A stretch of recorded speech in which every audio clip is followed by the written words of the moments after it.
It was at this moment that he knew. He fucked up. Boom, bam, pow.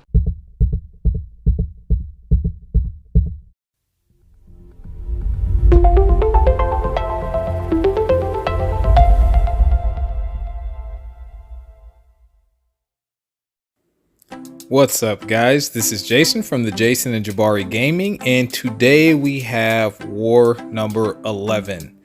Savage Squad will be facing, I have no idea, the Legends, somebody. Yeah, guys, this is an action-packed war. We have a healthy amount of fights. We're going to be fighting some pretty challenging nodes and new challenges as well. So hopefully you guys stick around. But today we get to bring in Kang once again. So I am super excited, and thank you, Clown DLL, for signing off on this and allowing me to bring in Kang. So I have Kang, Apocalypse, and Void. Yeah, so if you guys are liking this type of content, please leave a like and subscribe. This greatly helps us out with the YouTube algorithm and getting more exposure. Let's hop into this war. So I am on path number 4 in the first section, and I have Kingpin. I asked if I could take in Kang for this fight, but my officer told me he'd feel more comfortable with Apocalypse, and that's completely fine. I'll say why I thought Kang was a little bit more effective, but either way they both work really well here. Apocalypse, he's a great matchup against Kingpin because of class advantage, and he cannot Kingpin, as in he cannot shrug off Apocalypse's debuffs. So I go in with a invulnerability boost here, and that's because I have no way to shrug off these debuffs, and that gives them a huge massive attack boost. So if in case I get clipped, I wanted that safety net there. But we're already boosted pretty heavily, and yeah, the idea is to bait out his special ones and drop them slowly. It's not a really fast fight, but towards the middle of this, you guys will start to see that Kingpin gets a little selfish with his specials. Normally you can bait him out pretty well, but I get pretty cornered towards the end of this fight, and that's actually why I wanted Kang for this, because it doesn't matter with Kang. His special 2 power drains the whole all of their power, so therefore I wouldn't be in this predicament, and I could tap him and kind of dance around with them to bait his special ones, and if I couldn't, then I could just reset essentially. But either way, this works out. No danger here as long as you don't get clipped. I have to do like 1 hit into his block, or otherwise I'll stun him, and he was really close to 2 bars of power, and I didn't feel like dealing with that, so that's why I'm doing that kind of dance with him. But you'll see soon. After that, after a couple more special ones, maybe this is it here, where he just refuses to throw it. But yeah, man. So I wanted to give a special shout out and thanks to a couple people during this fight. I've already mentioned Clown and DLL. Those guys allowed me to finally bring in Kang once again for some actual fights. I know they let me bring him in once for 1 fight, but this time we have multiple fights with him, so I think they're starting to trust me and my judgment a little bit more, and that means a lot to me. So thank you guys very much. Also, I'm going to leave a link to Buddy Lee, who believed in me and thought that Kang is not just a trophy champion as most people do think. So look out for that and watch that video. He does some awesome stuff with Kang. Also, Vega, huge shout out to you, man, for shouting me out in several of your videos. He actually had a discussion with Campo and DLL, so I'm gonna leave all their links below.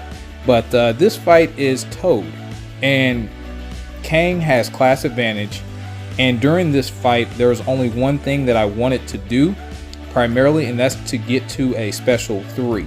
And the reason why I wanted to get to a special 3 is because, as you can see, Toad has that passive regen, and it gets more potent and stronger the lower his health is. So I knew that going in, and I knew that Kang was a perfect counter. because his special 3 has a heal block on it. So I'm ramping up in this fight, and I'll be ramped up in 1 minute and 20 seconds at 20 Furies, and I know that he's going to start gaining a lot more of those heal buffs.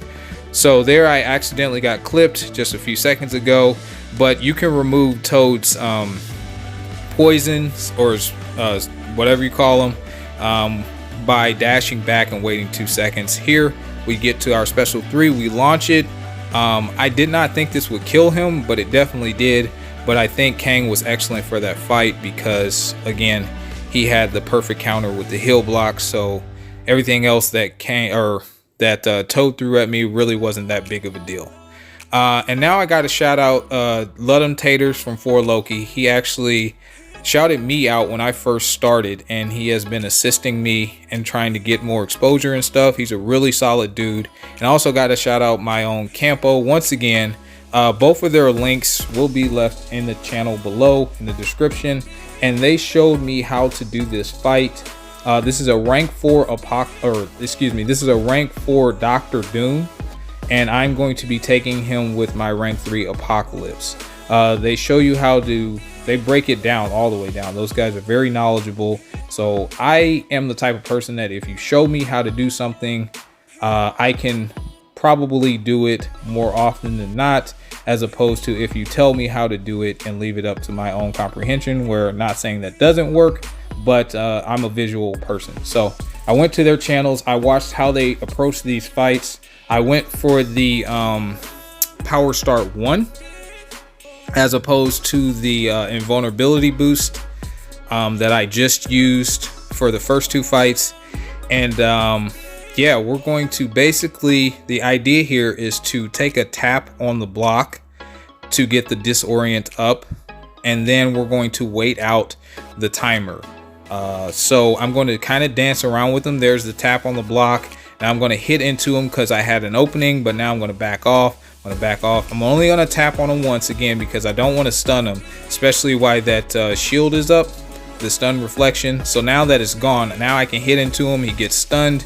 There, I have to bait out his special 1. So that's unfortunate, but it's still all good. I'm kind of I was kind of waiting to that shot, or that buff went away from dexing, but I guess I didn't. So there we get to our special 2, we release it, and notice we have the wither debuffs on him because we were told to alternate our combos, and that's to kind of keep his power in check. This guy is running some serious MD here. As you can tell, his power is shooting up every single time. Now we got to bait out this special 2, and yeah, I'm not going to dex this at all, guys. I'm going to take all of this on the block because I'm playing super safe. This is a really close war at this point, and I don't want to cost the team another death.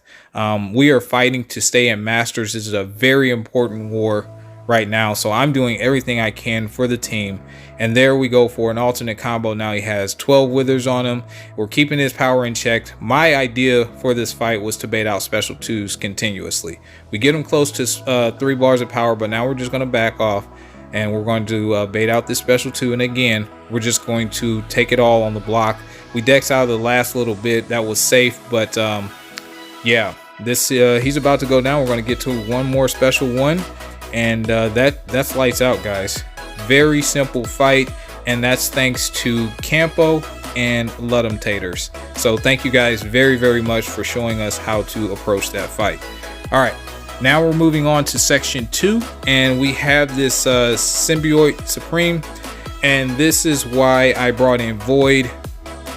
I didn't put on Resonate. I didn't bother. I have 1 fight with Void, and that's just because I guess my officers thought this would be the safest course of action since I could bring in 3rd, and I didn't disagree with them at all. So yeah, we're just gonna go in here with Void. I mean, Symbiote Supreme doesn't gain much power. I went with the Power Start 1 because we still had that running from the last fight, and why not? So that's just gonna quickly get us to a Petrify, as you can see.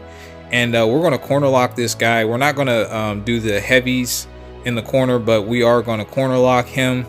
Yeah, kind of like Magic, you back up a little bit, let him come to you, parry. So we're just playing it safely, and the reason why I'm playing it safely is because I think after a duration of time, Symbiote Supreme, his hits cause bleed every single hit, and I'm like, I'd be dang if I get a 5-piece combo and die from bleed damage. So that's why I'm playing very, very safe here, and I'm not, you know, being flashy or anything like that. You can, I guess, heavy spam in the corner, but that's what we weren't going for. So down he goes, pretty simple. Now we're moving up to a rank 3 Nimrod, and he is awakened. So this was a very interesting fight, and this is on the Rich Get Richer. So Nimrod gains a lot of buffs. Kang fortunately gains a lot of buffs as well. So we're going to be kind of doing a dance, and I could see this being really, really good placement. And the reason why is because Nimrod freezes you for a duration of time when you gain a bar of power. So he theoretically should be continuously gaining power, but even if you had like a Magic or somebody like that, you have to wait for a few seconds before you could launch your special 2 to power lock him and power drain him. So in my opinion, this was pretty good, but that's just my opinion. So, and he also starts taking less damage because he builds up those armor buffs.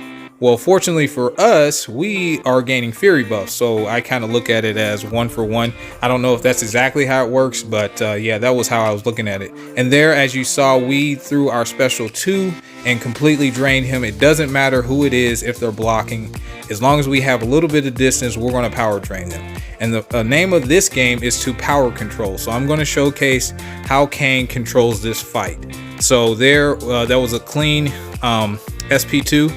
And yeah, we're going to rinse and repeat. As you saw, I had a little bit of trouble at first with his baiting his special 1. I actually want to bait his special 2. I'm not good at the special 1, and that's because visually I'm dexing it, but it's not actually happening visually, if that makes any sense. So that's why I kept getting tagged. Yeah, every time we're going to wait with our special 2, and we're going to let him get kind of close to a 3rd bar of power, or we're just going to release our special 2 and just control this fight. So there he is again. He's blocking, as you see. Boop, still hit him. Doesn't matter. The only reason why he didn't drop that time is because he had his unstoppable. But as you saw, we did that like 4 times. Kang is excellent for path 8. And yeah, he can control that fight. Now, I've taken this mini boss, not Storm specifically, but this mini boss, and I failed. And the reason why I failed is because I died to dot damage on a Punisher 2099, which I had no idea. If I pushed him to a special 3, he did dot damage, and that would kill me. But I did make this argument that Kang is excellent for this fight. And now you guys are going to see if I was correct or incorrect. So yeah, here we go. This is kinetic transference, and my special 2, there'll get a what do you call that, indestructible buff for a minute. So the idea here is actually to bait out special 1s and then punish with our special 1. So we are not actually going to go to a special 2. I am running max collar tech, so every point of contact they're gaining less power, and we're still gaining our normal amount of power. So that was the idea behind there. Here I mess up. As you saw in the intro, I take that special 1 and look at that damage. Now we're passively being, what do you call that, frostbitten. And now I'm like, oh crap. If I die with Kang, this is it. They are going to be like, yeah, no, Jay, we're not trusting you again. So now I have to play super safe. I'm like, oh my God, I'm down in health. My heart's racing. Because I thought initially we had a glitch in the game, but now looking back at it, I ran in too early and then I dexed too early and I got caught. So yeah, that's unfortunate on me, but he's still an excellent matchup for this fight. She is not baiting her special worth nothing, and I'm just like, crap, I cannot get to a special 2. We're definitely gonna die. She has 5 high ground charges, approaching 6, blocked. Damage cannot happen regardless. So finally she throws it, and I think collar tech had a lot to do with that, because I was tapping into her block once, and like I said, she gains less power, but we finish it with the almost 40k special 1 because we were fully ramped up. So our last fight, guys, and shout out to MP Blaze from New Nation. He walked me through this fight. He's an excellent analysis, and guys, go check him out. I'm gonna leave the link to his channel. He does war glance videos now, so basically he kind of goes over the war map and talks about who you can take approaching which fight. But on his actual war fights, you will find out how in-depth he actually goes and explains everything. And he just broke this fight down for me to the T. And he told me, hey, go in with a power start 1, bait out his heavies, and then go medium, light, light, light into your special if you have to, or just hold block and then allow him to you know, bait out the heavy again. And that's the strategy here, except for I think I went full combos. And when I knew I wasn't going to get to a bar of power, then that's when I did medium, triple light, hold and turtle, and allow him to come to me. And I was told to bait out his special 2s because they're safer. If you allow him to place a trap on you, then he becomes unstoppable and unblockable when dashing at you if he is duped, which he is. So I was really intimidated by this fight. I've never taken a Kraven. I've seen some high skill players take Kraven before, and they died. And there I accidentally parried and stunned him when the stun shield up, so I got stunned and ate a special 2. We went bleed immune. I didn't think it was going to kill me, but I did know I couldn't mess up again. There's a lot of lag. That would have been an awesome thumbnail. But yeah, so I go for the special 1. Now I can actually parry him, but MP told me don't do that. It's unsafe. You can do it, but then he I think it's kind of like he starts shrugging him off faster or something like that. But I absolutely listened to MP, so I said I'm just not gonna do it, and down he goes. And yeah, that's the war, guys. So yeah, like I said, very action packed. Huge shout out to everybody, DLL, Campo, Vega, Buddy Lee, Ludum Taters. Thank you all, guys, for the assistance that you helped me with.